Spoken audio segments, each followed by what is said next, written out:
सहना भवतु सहनौ भुनक्तु सह वीर्यं करवावहै तेजस्विनावधीतमस्तु मा विद्विषावहै। शान्ति शान्ति शान्तिः। ॐ पूर्णमदः पूर्णमिदं पूर्णात् पूर्णमुदच्यते पूर्णस्य पूर्णमादाय पूर्णमेवावशिष्यते। ॐ शान्ति शान्ति शान्तिः।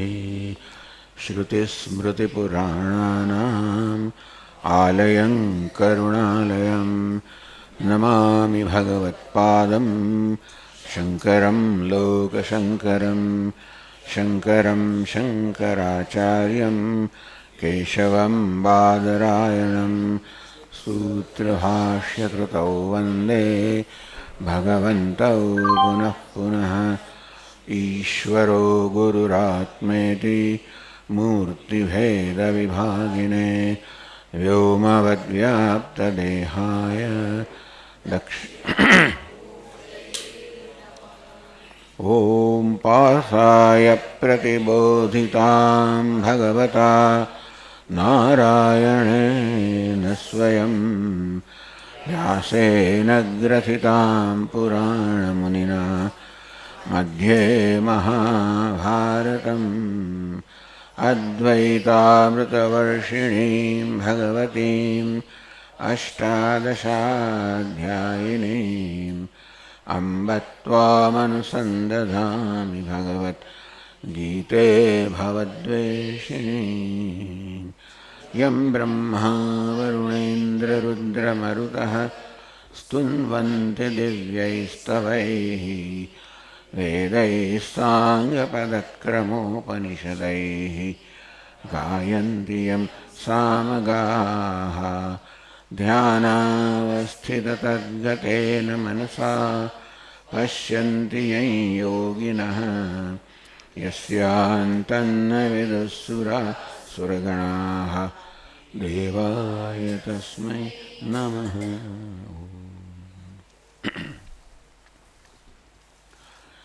अथ पंचमोऽध्यायः।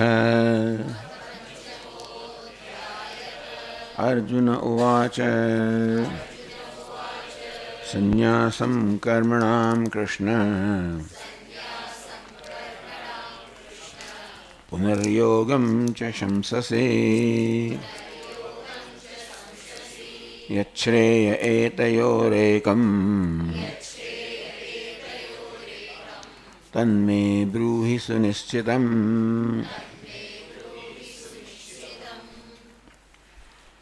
પાંચમા અધ્યાયનો પ્રારંભ અર્જુનના પ્રશ્નથી થાય છે. અર્જુન ઉવાચે, અર્જુન બોલ્યો, સંન્યાસમ કર્મણામ કૃષ્ણ પુનઃ યોગમ ચ શંસસી. હે કૃષ્ણ, કર્મણામ સંન્યાસમ શંસસી. હે ભગવાન, आप कर्मना संन्यासનું વચન કહો છો. પુનઃ યોગમ જે શંસસી, વળી કર્મયોગ એટલે કર્મ આચરણ પણ કહો છો. આ બંનેનો ઉપદેશ કરો છો. કર્મના સંન્યાસનો ઉપદેશ કરો છો અને કર્મના આચરણનો પણ ઉપદેશ કરો છો. હા, આગળ જે ત્રીજા ચોથા અધ્યાયમાં થઈ ગયું. હવે યચ્છે એતયોરેકમ, એક જ વ્યક્તિ એક સાથે કર્મનું આચરણ અને કર્મનો સંન્યાસ એટલે ત્યાગ એક વ્યક્તિ એક સાથે ના કરી શકે. અને તેથી યચ્છ્રેય એતયોરેકમ, બેમાંથી એક જ કરવાનું હોય તો જે વધારે ચડિયા તો એ કરવાનું હોય ને. એટલે કર્મયોગ એટલે કર્મનું આચરણ, કર્મનો સંન્યાસ, એતયો એકમ યચ્છ્રેય, આ બેમાંથી જે એક વધારે સારું હોય, તન્મે બ્રૂહિ સુનિશ્ચિતમ. ભગવાન, આપ પોતે નિશ્ચય કરીને મને કહો. આપ નિશ્ચય કરીને કહો કે કર્મયોગ કર્મ સંન્યાસ શેનું આચરણ મારે કરવું જોઈએ. ભગવાનને કહે છે. ભગવાન એમ કંઈ કહેવા નથી, એટલે ભગવાન પછી વર્ણન કરશે. અને તેથી અર્જુનને એવો પ્રશ્ન ઉત્તર આપી દે તો અર્જુન કરે ખરો. શા માટે ભગવાને મને કર્મનું આચરણ કરવાનું કહ્યું? કે શા માટે કર્મનો ત્યાગ કરવાનું કહ્યું એનું કારણ ન સમજે તો પછી એ કરવા છતાં પણ લાભ એને ના મળે. એ ભગવાન ઈચ્છે કે પોતે સમજીને નક્કી કરે કે હું કઈ કક્ષામાં આવું છું, કર્મ આચરણ કરવાની કે કર્મનો ત્યાગ કરવાની. અર્જુન તો પૂછે છે એ તયો હો યચ્છ એકમ શ્રેયમ, આ બેમાંથી એક શ્રેય હોય, વધારે ચડિયાતું હોય, તન્મે બ્રૂહી સુનિશ્ચિતમ, ભગવાન આપ પોતે નિશ્ચિત કરીને મને કહો. હવે આ શ્લોકની વ્યાખ્યા કરતા પહેલા ભાષ્યકાર આ પ્રશ્ન ક્યાંથી ઉપસ્થિત થયો એના વિશે આખી ભૂમિકા આપે છે, જરા વિસ્તૃત ભૂમિકા આપે છે.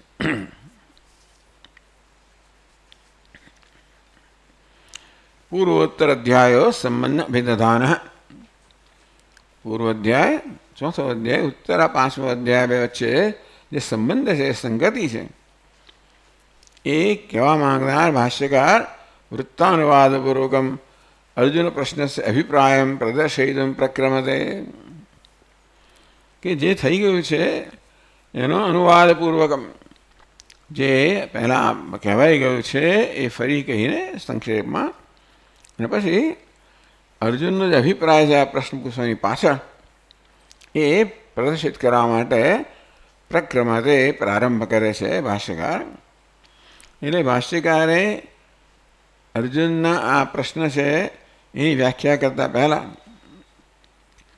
જે બધી ભૂમિકા સર્જી છે એના વિશે ટીકાકાર કહે છે આનંદગીરી મહારાજ કે પૂર્વ અને ઉત્તર, પહેલા અને અત્યારના અધ્યાય વચ્ચેનો સંબંધ કહેવાની ઈચ્છા ધરાવનાર, જે પહેલાં કહેવાઈ ગયું એ કહીને પછી અર્જુનના પ્રશ્નની પાસે શું અભિપ્રાય છે એ વિસ્તારથી કહેવા માટે હવે પ્રારંભ કરે છે. તો ભાષ્યકાર કહે છે કર્મણ્ય કર્મ યઃ પશ્યેત ઇત્યારભ્ય સયુક્ત કૃષ્ણ કર્મ કૃત જ્ઞાનાગ્નિદગ્ધ કર્માણમ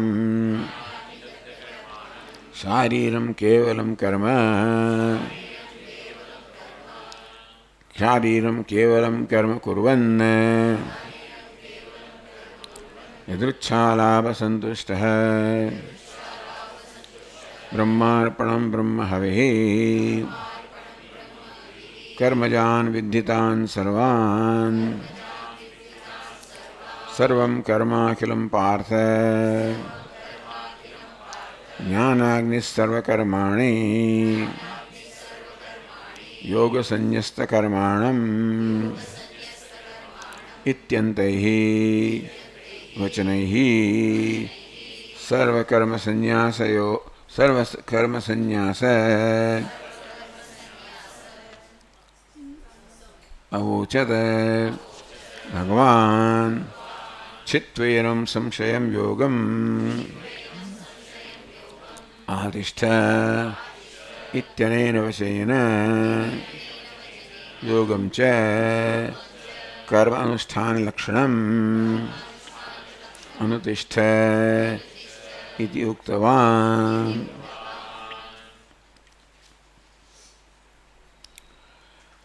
તો ભાષ્યકાર કહે છે કે સર્વકર્મ સંન્યાસમ અવોચત ભગવાન. ભાષ્યકારે ચોથા અધ્યાયના બધા શ્લોકો ઉદ્ધૃત કર્યા છે અને એ શ્લોકોના આધારે કહે છે કે ભગવાને અર્જુનને આ બધા શ્લોકો દ્વારા સર્વકર્મ સંન્યાસ એટલે સર્વકર્મનો ત્યાગ છે એ કરવાનું કહ્યું. વળી છેલ્લે ચિત્વેનમ સંશયમ યોગમ આતિષ્ઠ ઉત્તિષ્ઠ ભારત, એ ભારત બધા સંશયનો ત્યાગ કરીને તું યોગ માટે આરૂઢ થા. ઇતિ અનેન વચનેન યોગમ ચ કર્મ અનુષ્ઠાન લક્ષણમ અનુતિષ્ઠેતિ. આ છેલ્લા શ્લોકમાં કહ્યું યોગનું અનુષ્ઠાન કર. યોગ એટલે કે કર્મ અનુષ્ઠાન, તો કર્મ અનુષ્ઠાન જેનું સ્વરૂપ છે એવા યોગ છે એનું આચરણ કર. એટલે ભગવાને પેલા બધા શ્લોકોમાં સર્વકર્મનો સંન્યાસ કહ્યો, આ છેલ્લે વળી પાછું અર્જુનને કહે છે કર્મયોગનું અનુષ્ઠાન કર. આવું વૃત્ત અનુવાદ ચોથા અધ્યાયમાં વૃત્ત એટલે જે બની ગયું એનો અનુવાદ કરે છે આ વાક્યની અંદર.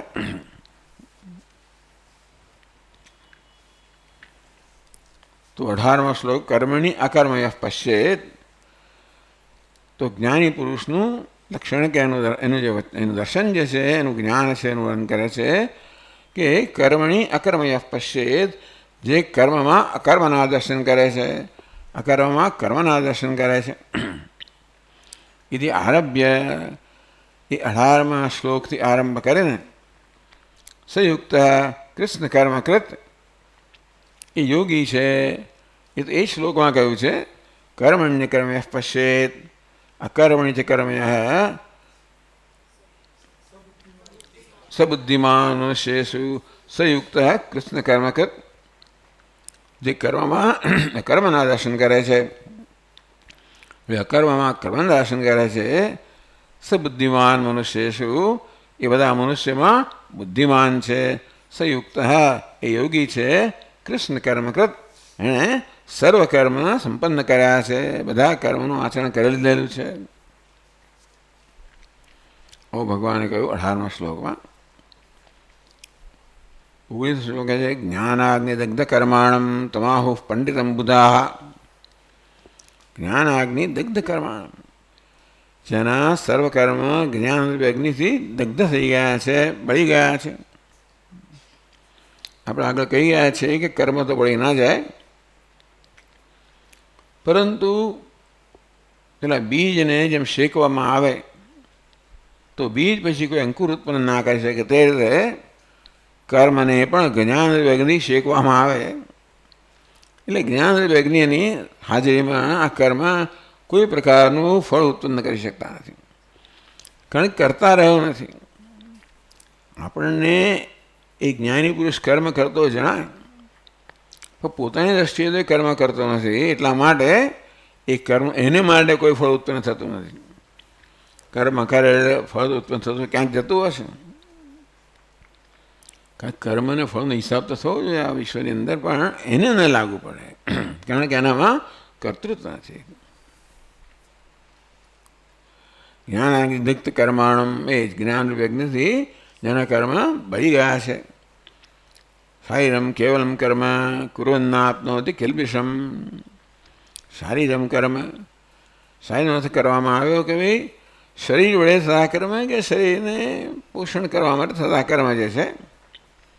કુર્વન્ન એટલે એ જે કર્મ કરે છે માત્ર દેહનું પોષણ કરવા પૂરતું જ કરે છે, એ સિવાય કર્મ પાસે કોઈ પ્રયોજન હોતું નથી. એટલે કે કર્મ દ્વારા એને બીજો કોઈ લાભ મેળવવાનો નથી. જ્ઞાનથી સર્વ લાભ મળી ગયો, અને છતાં એ કર્મ જ કરે છે, કારણ કે હજીનો દેહ વિદ્યમાન છે અને માટે દેહના સ્તરે કર્મ થઈ રહ્યું દેખાય છે, પરંતુ એ કર્મ એના માટે માત્ર ચેષ્ટારૂપ છે. કોઈ અભિનેતા જેવી રીતે અભિનય કરી રહ્યો હોય, ચેષ્ટા કરી રહ્યો હોય, તેવી રીતે આ જ્ઞાની પુરુષ જાણે કે અભિનય કરી રહ્યો છે, તેથી એ કર્મ કોઈ ફળ એને નથી. શારીરમ કેવલમ કર્મ કુર્વન્ન આપનોતિ કિલ્બિષમ. માત્ર શરીરને જળાવવા પૂરતું કર્મ કરે છે, એટલે કે બીજું કોઈ ફરજ નથી બજાવતો. આ કર્મ કરે છે એટલે એ માત્ર દેહની જાળવણી પૂરતું કર્મ કરે છે. હું તો માણસના બહુ કર્મ હોય, તમે દુનિયામાં છો એટલા માટે જે જે તત્વો તમારો ઉપકાર કરી રહ્યા છે એ બધા પર તમારો વળતો ઉપકાર કરવો જોઈએ, એનું નામ કર્તવ્ય. ભગવાન કહેવા માગે છે કે જ્ઞાની પુરુષ આ પ્રકારના કર્તવ્ય મુક્ત થયો છે. મીમાંસકો સાથે આ બહુ મોટી દલીલ છે. મીમાંસકો એમ કહે કે જ્યાં સુધી મનુષ્ય જીવંત છે, યાવત જીવમ અગ્નિહોત્રમ જુહોતિ. જ્યાં સુધી મનુષ્ય જીવંત છે ત્યાં સુધી અગ્નિહોત્રાદિ કર્તવ્ય કર્મ કરવા જોઈએ, એવું વેદનું વાક્ય છે. વેદમાં એવું કહ્યું નથી કે ભાઈ અજ્ઞાની છે કે અજ્ઞાની છે. જ્યાં સુધી જીવંત છે ત્યાં સુધી મનુષ્યએ કર્તવ્ય કર્મ કરવું જોઈએ, અગ્નિહોત્રાદિ.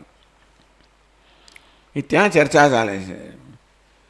તો પછી ભાષ્યકાર કહે છે કે આ વાક્ય બધાને નથી લાગુ પડતું, આ વાક્ય માત્ર અજ્ઞાનીને જ લાગુ પડે છે. એ અગત્યની વસ્તુ છે કે દરેક વસ્તુનો અધિકાર આપણે જાણવાનો છે. આ કોનો ઉદ્દેશ્યને કહેવાયું છે, આ કોને લાગુ પડે છે.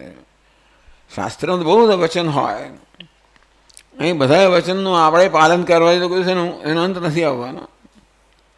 એટલે જે બધા શાસ્ત્રના વચન કહેવાયેલા છે એ કોને ઉદ્દેશ્યને કહેવાયેલા છે એનો નિર્ણય પહેલાં કરવો પડે. ભાષાએ નિર્ણય કરવો કે આ જે વાક્ય છે યાવત જીવમ અગ્નિહોત્રમ જહોતી, જીવંત છે ત્યાં સુધી અગ્નિહોત્રાદિ કર્તવ્ય કર્મ કરવું જોઈએ, એ અજ્ઞાનીને લાગુ પડે. અને તેથી એ બીજી કોઈ ફરજ નથી બજાવતો. એનો અર્થ એવો થયો કે માત્ર પોતાના દેહની સંભાળ રાખવા પૂરતું જ કર્મ કરે છે, એ સિવાય કોઈ કર્મ કરતો નથી, કોઈ ફરજ બજાવતો નથી. તો પછી એને પાપ લાગે ન લાગે? અકરણે પ્રત્યવાય એ પોતાની કર્તવ્ય કર્મ કરતો નથી કે નહીં. શારીરમ કેવલમ કર્મ કોરન નાપનોતિ કિલ્બિષમ, માત્ર શરીરની જાળવણી પૂરતું કર્મ કરે છે, છતાં પણ કોઈ કિલ્બિષ કે પાપ એને લાગતું નથી. યદૃચ્છા લાભ સંતુષ્ટ, યદૃચ્છા ઈશ્વર ઈચ્છા, ઈશ્વર ઈચ્છાથી જે લાભ મળે એને સંતુષ્ટ છે. હવે એને શું લાભ જોઈએ? એને લાભ માત્ર ભિક્ષાનો જોઈએ. એટલે હવે આને માટે કે લાભ જેવી કોઈ વસ્તુ રહી નથી, છતાં પોતાના શરીરને જાળવણી કરવા પૂરતું ભિક્ષા લેવા જાય. આપણા મન તો એવું કે ભાઈ કંઈ આજે કંઈ ફસાણ મળે, મિષ્ટાન મળે, કે આ મળે તે મળે. યદૃચ્છા લાભ સંતુષ્ટ, ઈશ્વરની ઈચ્છાથી એમાં પણ જે લાભ થાય એનાથી સંતુષ્ટ છે. અર્થાત એનો લાભ કોઈ ભિક્ષામાંથી આવતો નથી. ભિક્ષામાં જે લાભ આવતો હોય તો જે મળે એને સંતોષ થાય નહીં. તો પછી મારી ઈચ્છા પ્રમાણે મળે તો સંતોષ થાય. જે મળે એને સંતોષ થાય એનો અર્થ એ થયો કે એને કોઈ ઈચ્છા નથી. એટલા જ માટે એક કઈ વસ્તુની માંગણી કરતો નથી, એના માટે જે મળે એ સંતોષ છે, એ સિવાય સંતુષ્ટ છે, નિત્ય તૃપ્ત છે. એટલા માટે ભિક્ષા કે કોઈ બીજી વસ્તુથી એનો સંતોષ આવતો નથી. બ્રહ્માર્પણમ બ્રહ્મ હવિ, એટલે એનું જે જ્ઞાન છે બ્રહ્મ જ્ઞાન, એની પ્રશંસા કરવામાં આવે. એ જ્ઞાન યજ્ઞ સાથે સરખાવીને જ્ઞાને યજ્ઞ રૂપમાં વર્ણવીને ભગવાને એ જ્ઞાનની પ્રશંસા કરી. કર્મજાન વિદિતાન સર્વાન એવ જ્ઞાત્વા વિમોક્ષસે, ભગવાને ભિન્ન ભિન્ન પ્રકારના યજ્ઞોનું વર્ણન કર્યું. અપાને જુહ્વતિ પ્રાણમ પ્રાણે પાન તથા પરે વગેરે વગેરે, દ્રવ્યયજ્ઞ, તપોયજ્ઞ, યોગયજ્ઞ, એમ ભિન્ન ભિન્ન પ્રકારના યજ્ઞોનું વર્ણન કર્યું વચ્ચે. શેના માટે? આ જ્ઞાન યજ્ઞની સ્તુતિ કરવા માટે.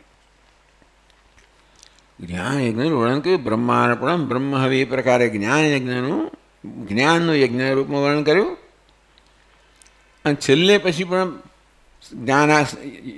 જ્ઞાન સર્વકર્માણી સર્વ કરાખિલમ પાર્થ જ્ઞાને પરિસમાપ્ય તેમ કરીને એનું સમાપન કર્યું. વચ્ચે વચ્ચે પછી આ શ્લોકો કયા? કર્મજાન વિદ્યિતાન સર્વાન, આ બધા જે યજ્ઞ ભગવાને કયા, પ્રાણ અપાન બીજા બધા કર્મજાન વિદ્યિતાન સર્વાન, એ બધા કર્મમાંથી જન્મેલા છે. એવો જ્ઞાત્વા વિમોક્ષસે, એટલે જ્ઞાનમાંથી જન્મેલા નથી, કર્મમાંથી જન્મેલા છે. અંતેથી એ પ્રકારના કર્મ કરનાર છે, કર્મયોગી છે, અને આપણે એમાંથી પર થવાનું છે. સર્વમ કર્મ અખિલમ પાર્થ જ્ઞાને પરિસમાપ્યતે, એ પાર્થ હે પાર્થ સર્વ અને અખિલ કર્મ જ્ઞાનમાં પરિસમાપ્તિ પામે છે. જ્ઞાનાગ્નિ સર્વકર્માણી ભસ્મસાત કુરુતે તથા, જેવી રીતે અગ્નિ આ બળતણને ભસ્મસાત કરે તેવી રીતે અજ્ઞાન અગ્નિ પણ કર્મને ભસ્મસાત કરે છે, કર્મની કર્તૃત્વ. યોગ સંન્યસ્ત કર્માણમ જ્ઞાન સંચિન્ન સંશયમ આત્મંતમ ન કર્માણી નિબધ્નંતિ ધનંજય. યોગ સંન્યસ્ત કર્માણમ, યોગ નથી, જ્ઞાન યોગ છે. જ્ઞાન યોગથી અર્થાત આત્મજ્ઞાનથી જેના સર્વકર્મનો સંન્યાસ થઈ ગયો છે, અર્થાત કર્તૃત્વ જતો રહ્યો છે. એમાં હવે એ કોઈ કર્મ કરતો નથી. इति अंतैः वचनैः આ બધા વચનો દ્વારા સર્વકર્મ સંન્યાસમ અવોચત ભગવાન. જે શ્લોકો આપણે ચર્ચા કરી એ બધા શ્લોકોમાં ભગવાને સર્વકર્મ સંન્યાસની વાત કરી કે જ્ઞાની પુરુષ સર્વકર્મનો સંન્યાસ કરે છે, કોઈ કર્મ કરતો નથી. એટલે ઈરાદાપૂર્વક કોઈ કર્મ કરતો નથી. કર્મ થઈ રહ્યા હોય પરંતુ કોઈ ઈરાદાપૂર્વક ઈરાદાપૂર્વક એટલે કોઈ કોઈ કોઈ લાભની અપેક્ષાએ કર્મ કરતો નથી. ઇત્યંત વચન સર્વકર્મ સંન્યાસમ અવોચત ભગવાન. આ બધા વચનો દ્વારા ભગવાને સર્વકર્મ સંન્યાસની વાત કરી અને બધા કર્મનો સંન્યાસ એટલે કે વાસ્તવમાં કર્તૃત્વનો સંન્યાસ. કર્તૃત્વ ન હોય, કર્તૃત્વ હોય અને કરવા ન કરીએ તોય ન કરવાનું થઈ રહ્યું છે. એટલે હજી મારામાં કર્તૃત્વ બુદ્ધિ છે, મારી સમક્ષ કોઈ ફરજ આવી અને ના કરું તો એમ ના માનવું કે મને ન કરવાનો લાભ મળે, કારણ કે ન કરવામાં મારો સંકલ્પ રહેલો છે. હું નહીં કહેવાય એમ કહેવાનો સંકલ્પ રહેલો છે અને તેથી એનું ફળ મને મળવાનું જ છે. આમ આ બધા વચનો દ્વારા ભગવાને સર્વકર્મ સંન્યાસ એટલે કેવી રીતે જ્ઞાની પુરુષ કર્તૃત્વ મુક્ત થાય છે અને માટે જે કર્મ થઈ રહ્યા જણાય છે એમનું કર્તૃત્વ ન હોવાના કારણે એણે એ બધા કર્મનો ત્યાગ કર્યો છે, કે બધા કર્મનો ત્યાગ થઈ ગયો છે.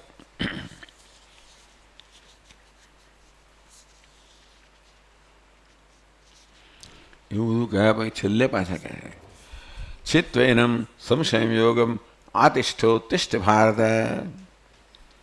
હે ભારત, તું બધો સંશયનો ત્યાગ કર. આ બધા શ્લોકોની અંદર કર્મના સંન્યાસની વાત કર્યા પછી અર્જુનને કહે છે કે બધા સંશયનો ત્યાગ કરીને તું કર્મનું અનુષ્ઠાન કરે. એ પેલા બિચારાને આટલું બધું વર્ણન કર્યું કર્મ સંન્યાસનું, એટલે ભગવાન મને કહી રહ્યા છે, તને નથી કહેતો. આ તો સંન્યાસી છે, આ તારું લક્ષ્ય છે. એટલે આ બધા જે કર્મ સંન્યાસના શ્લોકો કહેવામાં આવ્યા એ લક્ષ્ય છે, ધ્યેય છે. અને ધ્યાનમાં રાખીએ કંઈ પણ આપણે કરતા હોઈએ ત્યારે ધ્યેય હોય એ ધ્યાનમાં હોવું જોઈએ. કર્મ કરતી વખતે પણ મને કર્મ ફળ મેળવવાનું કોઈ ઈચ્છા નથી. કર્મમાંથી મુક્ત થવાની ઈચ્છાથી કર્મ કરવું. કર્મના ફળની ઈચ્છાથી નહીં, પરંતુ કર્મ કરવાની જરૂરિયાત નથી. કર્મ કરવામાંથી નહીં પણ કર્મ કરવાની જરૂરિયાતથી મુક્ત થવા માટે કરવું છે.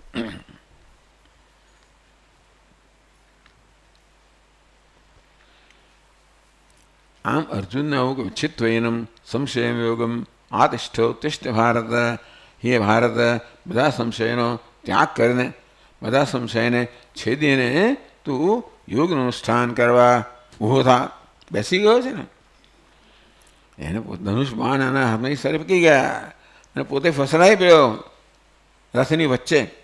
એટલે આતિષ્ઠ ઊભો થા. ઊભો થવો એટલે કારણ કે બેઠા બેઠા યુદ્ધ ના થાય. ત્યાં આગળ ને લોકો તો સીધા પેલું સામાન્ય કહે સિટિંગ ડક, બેઠા એટલે તો પછી પતી જ જાય. એટલે તો ઊભા રહીને જ થાય બધું. તો તમે જોઈ શકો ચારે બાજુએ, અને તો જ તમે જોઈને એ પ્રકારે તીર કે જે તમારા આયુધ હોય એ વર્ષા કરી શકો. એટલે બેસી જવું એટલે યુદ્ધનું છોડી દેવું. બેઠા બેઠા યુદ્ધ થાય નહીં. બેસી જવું કહો, ધનુષ્ય બાણનો ત્યાગ કરો કે પછી પોતાનું કર્તવ્યનો ત્યાગ કરો, બધું અર્જુને કર્યું. કે એને સંશય છે ને મારે કરવું જોઈએ કે નહીં. હું કર્મ કરું તો આ બધાનો વધ થાય તો એ હિંસા થાય. ક્ષત્રિય શું મળે કર્મ કરવું જોઈએ, પરંતુ કર્મ કરું તો આ બધાનો વધ થાય, મારા બધા સંબંધીઓનો વધ થાય અને મને ભયંકર પાપ લાગે. પણ ક્ષત્રિય છું માટે મારે આ સંજોગોમાં કર્મ કરવું એની ફરજ છે. ધર્મનું રક્ષણ કરવા માટે યુદ્ધ કરવું, એમને યુદ્ધ નહીં પણ ધર્મનું રક્ષણ કરવા યુદ્ધ કરવું એ ક્ષત્રિયનું કર્તવ્ય છે. એટલે ક્ષત્રિયના કર્તવ્યની દ્રષ્ટિએ જોવું તો મારે યુદ્ધ કરવું જોઈએ, પણ પરિણામની દ્રષ્ટિએ જોવું તો એ દ્વારા કેટલી હિંસા થવાની છે. અને તેથી હું કર્મ નહીં કરું. આ પ્રકારે બંને પક્ષ અર્જુનની સમક્ષ છે. અર્જુન નિર્ણય ના કરી શકવા માટે બિચારો ફસડાઈ પડ્યો. એટલે મનમાં કેટલો સંઘર્ષ જન્મ્યો છે વિચાર કરો. બધી શક્તિ એને ગુમાવી દીધી. એટલે ભગવાન કહે છે આ બધો સંશય છોડ, કર્મ કરવું કે ના કરવું એ સંશય મુક્ત થઈને તો જ એક કર્મ કરી શકે. મનમાં સંશય હોય કે કર્મ કરવું તો બી પાપ લાગશે, ના કરવું તો ફરજ ચૂકી જઈશ. આમ બંને પક્ષીની અંદર ગેરલાભ છે. અને તેથી મનમાં સંશય રહી જાય. આમ જોવા જઈએ તો કર્મ કરવું જોઈએ કારણ કે હું ક્ષત્રિય છું. આમ જોવા જઈએ તો આ યુદ્ધરૂપી કર્મ ના કરવું જોઈએ કારણ કે હું એમાં હિંસા થાય છે. એટલે સંશય થયો, કર્મ કરવું જોઈએ કે ન કરવું જોઈએ. આ સંશયમાંથી આ બધું ઉત્પન્ન થયું ને. ચિત્વેનમ સંશયમ. હે અર્જુન, તારે કર્મ કરવું જોઈએ એ પ્રકારનો નિશ્ચય કર. કારણ કે તું ક્ષત્રિય છે અને યુદ્ધ કરવું એટલે ટૂંકમાં ધર્મનું રક્ષણ કરવું એ ક્ષત્રિયનો ધર્મ છે. અહીં ધર્મનું રક્ષણ કરવા માટે જે અધર્મના પરિબળો છે એમનો સામનો કરવો જ પડે. દુર્યોધન છે અધર્મનું પ્રતિનિધિ છે. અને એટલા માટે બધા કૌરવો પણ એને બિચારા કોઈ કૌરવો એવા પૂછતા હતા બધા લોકો, ભાઈ બીજા લોકોએ શું કર્યું છે. દુર્યોધન આવો હશે પણ આટલી બધી સેના જે છે એ ક્યાં બિચારા પાપી હતા. એમણે ક્યાં પછી તો પ્રશ્ન એટલે આ ઉત્તર બહુ સરસ આપ્યો અખંડાનંદ મહારાજે. उनका जो नेता था ना वो दुष्ट था, वो अधर्मी था, इसलिए सब अधर्मी के पक्ष में हो गए. તમે કયો પક્ષ પસંદ કર્યો છે એ પણ નક્કી થાય કે બધા કૌરવ બધી સેના છે 18 અક્ષોહિણી સેના એટલે 11 અક્ષોહિણી સેના એ બધી અધર્મનું આચરણ કરનારી થઈ ગઈ. કારણ કે અધર્મરૂપી નેતાને એમણે પસંદ કર્યો. અને 7 અક્ષોહિણી સેના છે જે યુધિષ્ઠિરરૂપી નેતાને પસંદ કર્યો એ બધા ધર્મના પક્ષમાં કહેવાય. એટલે આવો સંશય રાખીશ નહીં તું. ચિત્વેનમ સંશયમ. આ સંશય છોડી દે.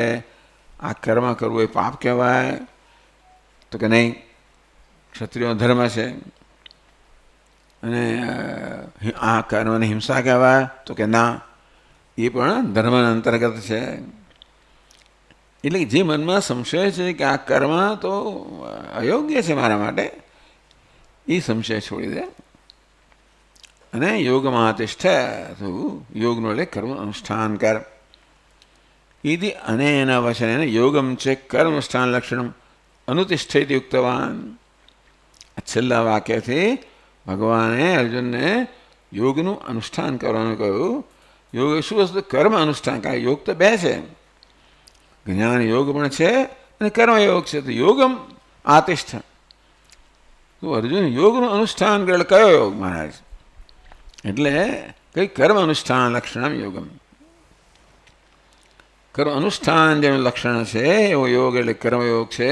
એનું તો આચરણ કર, એનું અનુષ્ઠાન કર. એ યુક્તવાન. આમ અર્જુનને આવું કરવાનું કહ્યું. આમ આખા અધ્યાયમાં સંન્યાસીનું વર્ણન કરવામાં આવ્યું, કર્મ સંન્યાસનું વર્ણન કરવામાં આવ્યું. એ દ્વારા કર્મ સંન્યાસની પ્રશંસા કરવામાં આવી. છેલ્લે અર્જુનનો કિસ્સો જ્યારે આવ્યો ત્યારે ભગવાન કહે ભાઈ તું તો યુદ્ધ કર. એટલે આપણે આ બધી આપણી સામે પ્રશંસા કરે, એન્જિનિયરિંગ જ્યાં આમ થાય એમ તેમ, પણ તું તો કોમર્સમાં જા ભાઈ. એટલે પછી એટલે આ કેવું વિચિત્ર છે ને.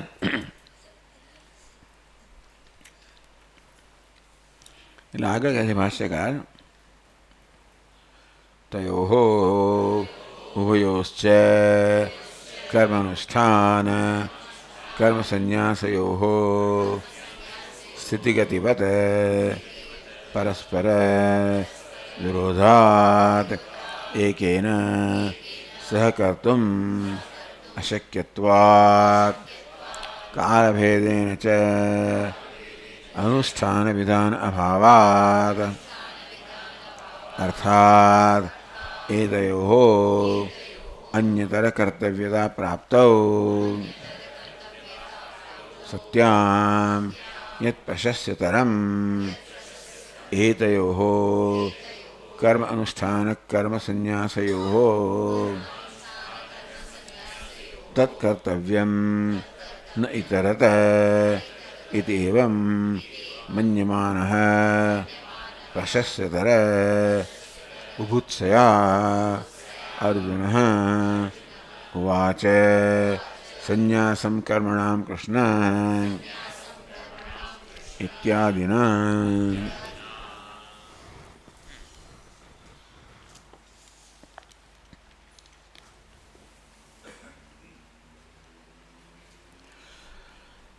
तयोः उभयोः कर्म अनुष्ठान कर्म संन्यासयोः कई विभक्ति से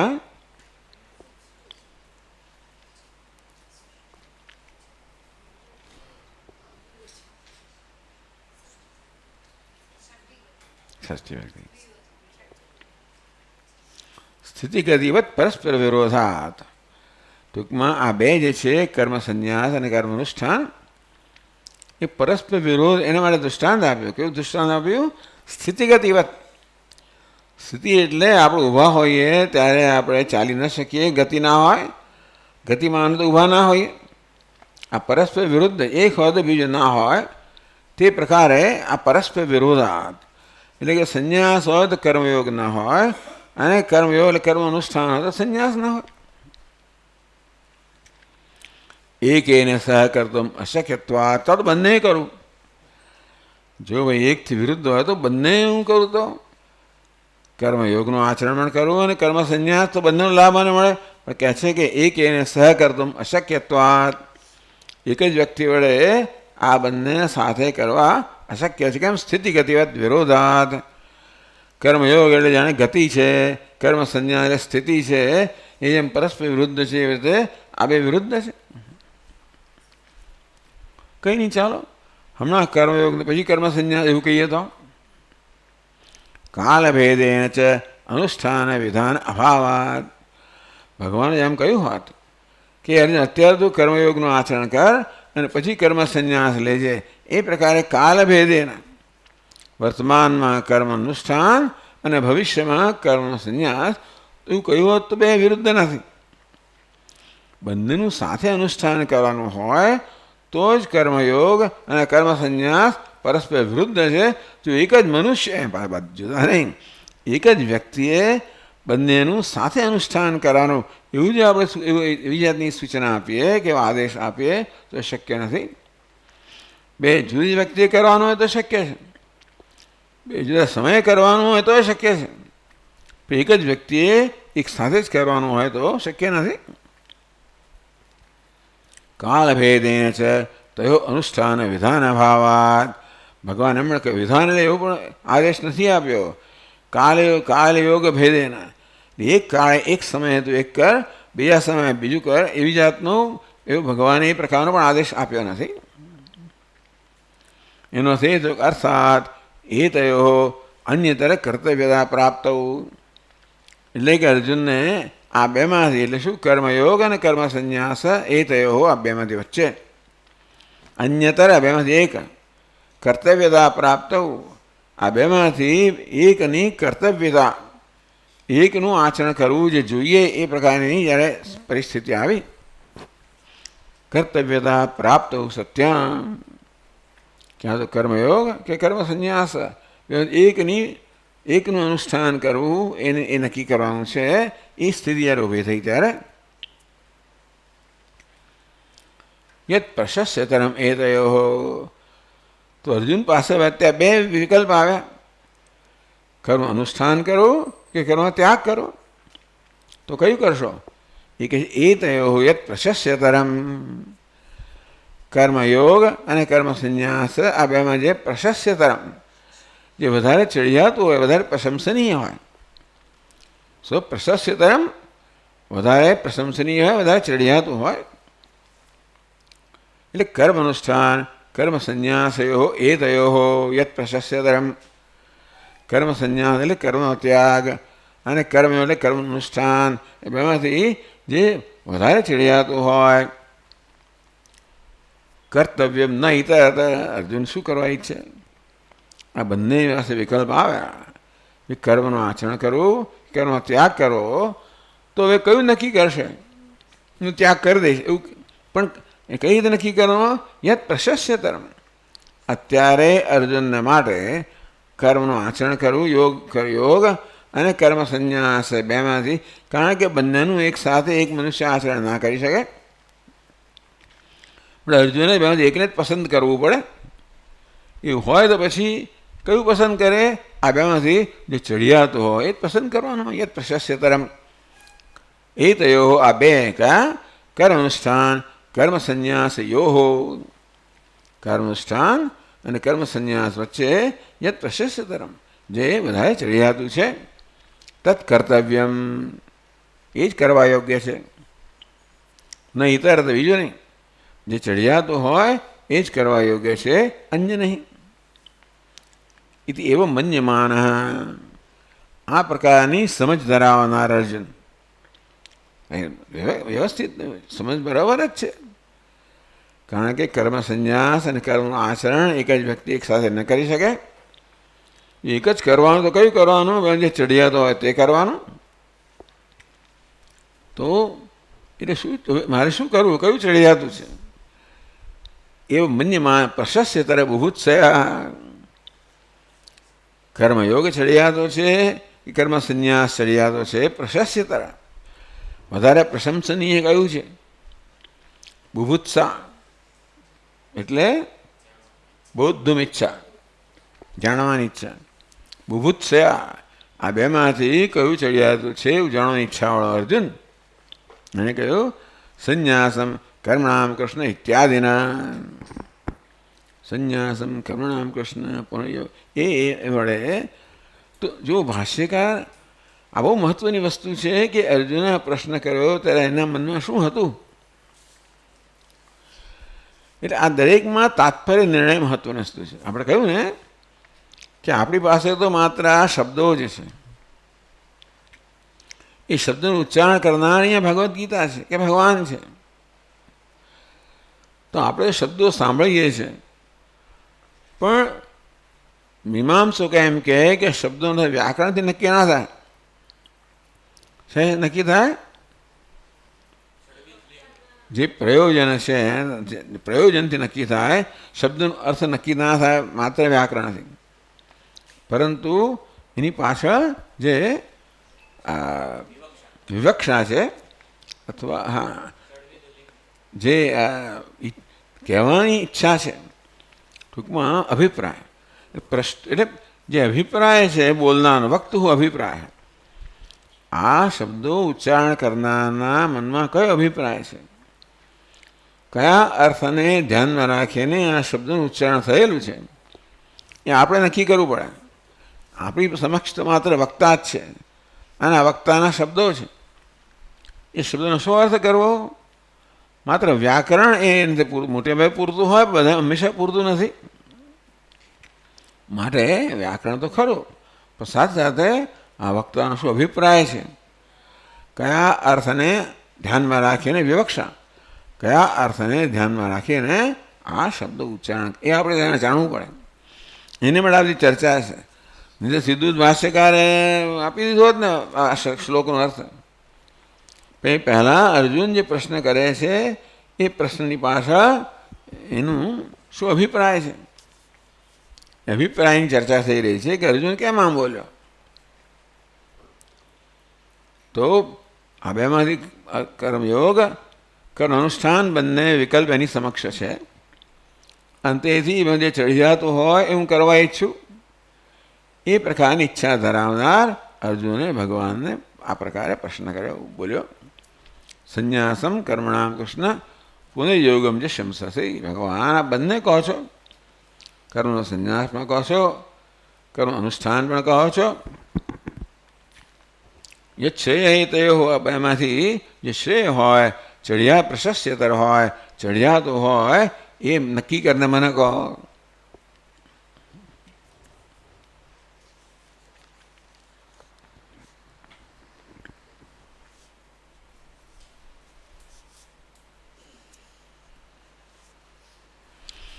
એટલે અહીંયા કહે છે આનંદગીરી નાયમ પ્રશ્ન, એટલે પ્રશ્નકર્તાનો અભિપ્રાય પહેલાં ભાષ્યકાર કહેવા માગે છે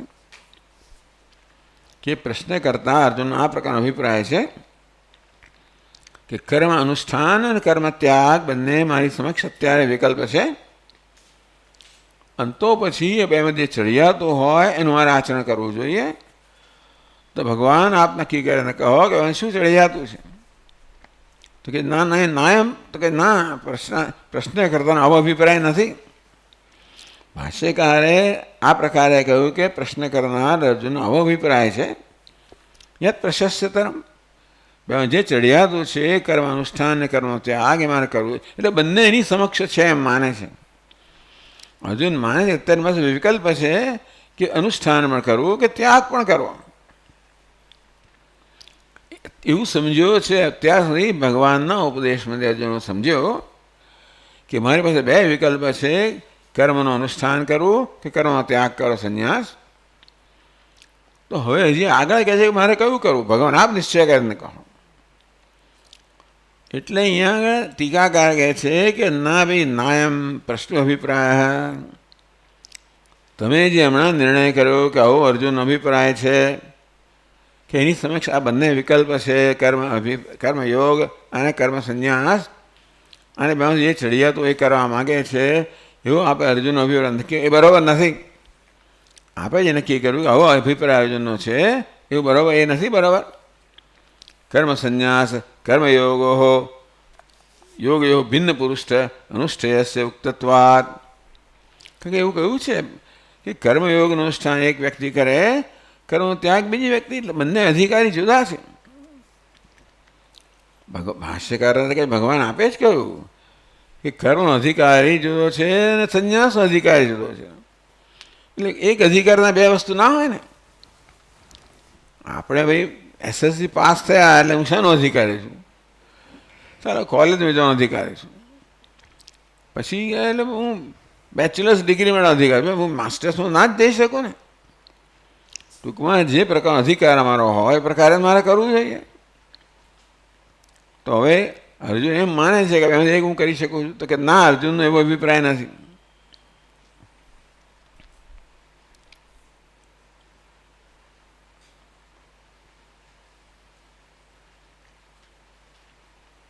એકસ્મિન પુરુષે પ્રાપ્તત્વ અભાવાત, અર્જુન જાણે છે કે કર્મ અનુષ્ઠાન આ બધું હું જરા કહું છું એ થોડુંક ગૂંચવડા ભરેલું લાગે કે થોડું, તો પણ જરા સાંભળજો કે આ ભાષ્યકારે આટલું લાંબુ બધું ભાષ્ય કર્યું છે. આપણે તો પાને ફેરવી ગયા તો ચાલે જ, પણ હવે છે આપણી સમક્ષ એટલે આપણે એને ન્યાય આપવો જોઈએ. અને એની પાછળ ઘણું શીખવાનું છે. આપણે માત્ર શબ્દનો અર્થ જ નથી કરતા, પણ આ બધું પણ જોઈએ છે ને કે એની પાછળ અભિપ્રાય શું છે. એ પછી આપણે બધું બોલીએ છીએ, આપણું આખો દિવસ કે આખું જીવન હંમેશા વાર્તાલાપમાં જ જતું હોય, મોટે ભાગે સંવાદમાં જતું હોય. એટલે આપણે આપણો અભિપ્રાય બીજાને જણાવતા હોય, એમનો અભિપ્રાય આપણને જણાવે, એ પરથી બધું એમાં કેટલી ગેરસમજ થાય છે ને. ઘણી બધી ગેરસમજો આ શબ્દોને ન સમજવાથી કે ખોટી રીતે સમજવી થતી હોય છે. મોટાભાગની માણસને થાય, બીજા તો બોલતા જ નથી બિચારા. એટલે એમને તો ખાલી એમના અભિનય પરથી નક્કી થાય. પણ આપણે જોઈશું કે આપણા જીવનની અંદર ઘણા બધા સંઘર્ષો જન્મે છે. ઘણી વાર એનું કારણ આપણે અભિપ્રાય સમજ્યા નથી જે કહેવામાં આવ્યું એનો, અને જે કહેવાનું આપણે જુદી રીતે સમજીએ ને પછી આપણે કંઈક બોલીએ કે પછી કંઈક કરીએ. એટલે અન્યના અભિપ્રાયને ન સમજવાને કારણે ઘણો સંઘર્ષ જન્મતો હોય છે. અને આ મનુષ્યના જીવનમાં ઘણો બધો સંઘર્ષ આમાંથી જન્મતો હોય છે. જરા નજીક હોય એટલું વધારે આવું થાય. પતિ પત્ની એકદમ નજીક હોય ને એટલા માટે બહુ લાંબો વિચાર ના કરે કે કયા અભિપ્રાયથી બોલાવ્યો ને કઈ ફટફટ ચાલતું હોય. પણ આપણે દરેક વસ્તુ પર વિચાર કરવો જોઈએ. એટલે આપણી વિચાર શક્તિ એટલી બધી સક્ષમ હોય કે તરત નક્કી કરી છે તો વાંધો નથી. એવું નથી કે હવે બોલ્યા એટલે 15 મિનિટ વિચારવાનું પછી કહેવાનું, એવું નથી. પણ સાથે સાથે બોલ્યા એટલે કહી દેવાનું એવું પણ નથી. કોઈ બોલે એની પાછળ શું અભિપ્રાય છે, કયા અર્થને કઈ ભાવનાને ધ્યાનમાં રાખીને કહેવામાં આવ્યું છે, એ મનમાં વિચારીને પછી આપણે બોલવું જોઈએ, ઉત્તર આપવો જોઈએ. એ ભાષ્યકાર અહીંયા કહી રહ્યા છે. ભાષ્યકાર તો કહે છે અર્જુન તો માને છે કે ભાઈ કર્મયોગ ને કર્મ સંન્યાસ એક સાથે એક માણસ ના થઈ શકે, અને માટે પૂછી રહ્યો છે કે ભગવાન એક કયું ચડિયાતું છે એ નક્કી કરતા આપ મને કહો. એ પ્રકારનો અર્જુન જે પ્રશ્ન કરનાર છે એનો આ પ્રકારનો અભિપ્રાય છે. તો અહીંયા કોઈ પ્રશ્ન કર્યો કે વાંધો ઉઠાવ્યો, નનુ નાયમ પ્રશ્ન અભિપ્રાય, આપ કહો છો એવો અર્જુનનો અભિપ્રાય નથી કે મારી સમક્ષ બે વિકલ્પ છે, કર્મનું અનુષ્ઠાન કરવું, કર્મ ત્યાગ કરવો, બે વિકલ્પ મારી સમક્ષ છે. જો અર્જુનનો અભિપ્રાય છે આ પ્રશ્નની પાછળ, એ વાત બરોબર નથી. કર્મ સંન્યાસ કર્મયોગયો ભિન્ન પુરુષ અનુષ્ઠેયત્વ ઉક્તત્વાત. આ કહી ચૂક્યા છે ને કે કર્મનું અનુષ્ઠાન અને કર્મનો ત્યાગ એ મારે બે જુદા અધિકારી છે, અને તે એક જણ માટે આ છે ને. એટલે અર્જુન મારા બે છે ને એક જ હોય ને, એક વ્યક્તિ માટે એક જ વિકલ્પ હોય. અને તો ભાઈ ક્યાં આપ કહો છો કે અર્જુન મારા બે વિકલ્પ છે? એકસ્મિન પુરુષે પ્રાપ્ય અભાવાત, એટલે પછી એક જ વ્યક્તિ માટે કર્મ અનુષ્ઠાન અને કર્મનો ત્યાગ બંને સંભવિત છે એવું બની જ ના શકે. અને તેથી આપ જે કહો છો એ બરોબર જણાતું નથી. એટલે અહીંયા આગળ વાંધો ઉઠાવે છે. નનુ ચ આત્મવિદ જ્ઞાન યોગે નિષ્ઠામ પ્રતિપાદિશન પૂર્વ ઉદાહૃત વચનૈ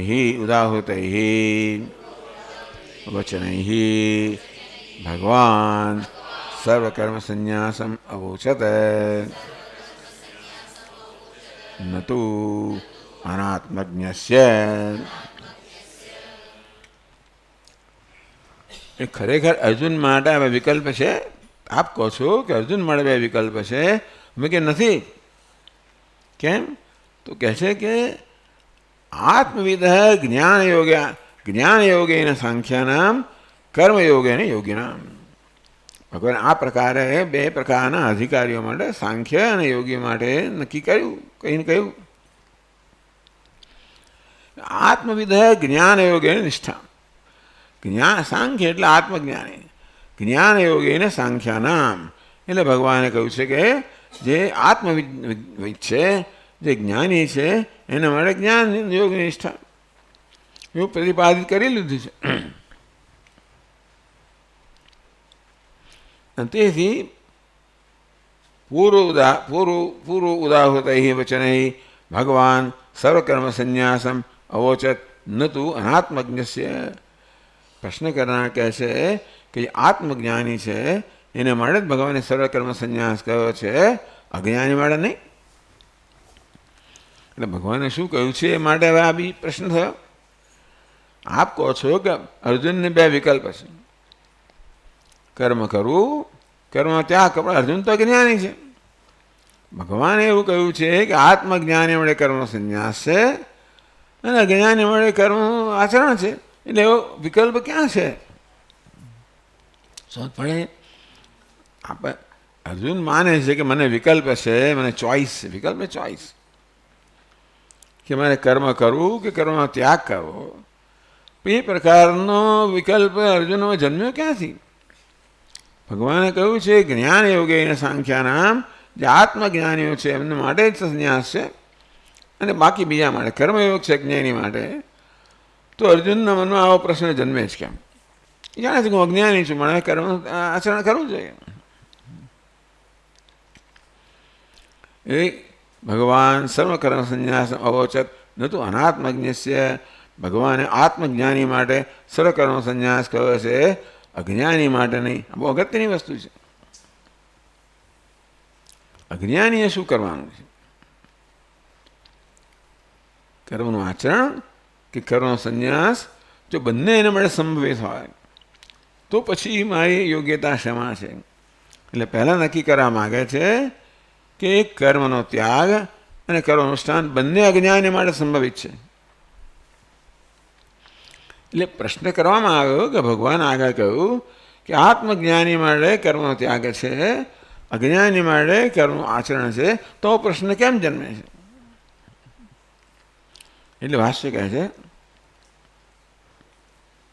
અતશ્ચ કર્માનુષ્ઠાન કર્મ સંન્યાસયોઃ ભિન્ન પુરુષ વિષયત્વાદ અન્યતરસ્ય પ્રશસ્યતત્વબુભુત્સયા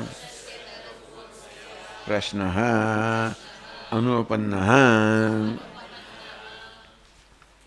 અતશ્ચ તેથી કર્મ અનુષ્ઠાન કર્મ સંન્યાસયો ભિન્ન પુરુષ વિષયત્વાદ. કર્મ અનુષ્ઠાન છે અજ્ઞાની માટે છે, કર્મ સંન્યાસ છે એ જ્ઞાની માટે છે, અને માટે ભિન્ન પુરુષ માટે એટલે ભિન્ન વ્યક્તિઓ માટે કરવા યોગ્ય છે.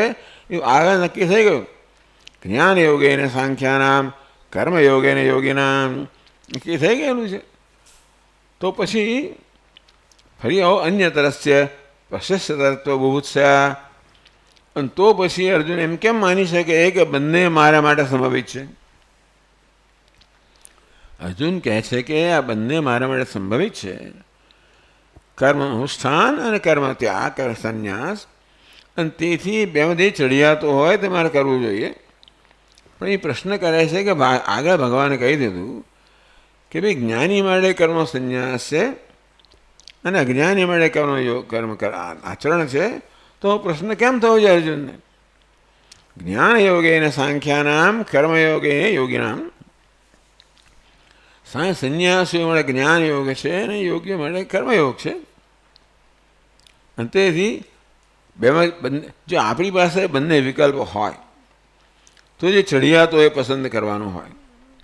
વિકલ્પ જ ના હોય તો માદા પડ્યા પછી તમને ભાઈ શીરો ખાવો કે ભાઈ આ પેલી શું કહેવાય કોદરી ખાવી, વિકલ્પ જ નથી. તમે સાજા હો ને પછી કે સાંજે શું કરવું છે, ભાઈ આજે કોદરી બનાવીએ કે પછી લાડુ બનાવીએ, તો એવું સંભવિત હોય તો વિકલ્પ છે ને. તો પછી નક્કી કરીએ કે ભાઈ મારે શું ખાવું છે, લાડુ ખાવા છે, આજે પેટ ભરવું તો કોદરી ખાવી, જે કે નક્કી કરો તે. જ્યાં બંનેની સંભાવના હોય ત્યાં, જ્યાં બેની સંભાવના નથી ત્યાં આવો પ્રશ્ન ઉપસ્થિત થતો જ નથી. અને આ પ્રકારે વાંધો ઉઠાવવામાં આવ્યો. ભાષ્યકારે જે પ્રકારનું અર્થઘટન કર્યું અર્જુનના પ્રશ્નનું, એમાં બીજો પક્ષ સંભવિત છે, એટલે આ પ્રકારે વાંધો ઉઠાવે કહેવાય નનું. તો ભાષ્યકાર ઉત્તર આપશે, આપણે આગળ ચાલુ રાખશું.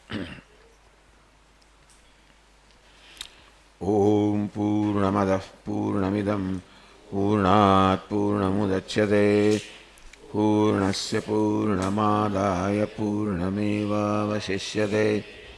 ઓમ શાંતિ શાંતિ શાંતિ. શંકરં શંકરાચાર્યં કેશવં બાદરાયણં કૃતૌ વંદે ભગવन्तौ પુનઃ પુનઃ. ઈશ્વરો ગુરુરાત્મેતિ મૂર્તિભેદવિભાગિને વ્યોમવદ્વ્યાપ્તદેહાય દક્ષિણામૂર્તયે નમઃ. ઓમ શાંતિ શાંતિ. હરિ ઓમ. શ્રી ગુરુભ્યો નમઃ. હરિ ઓમ.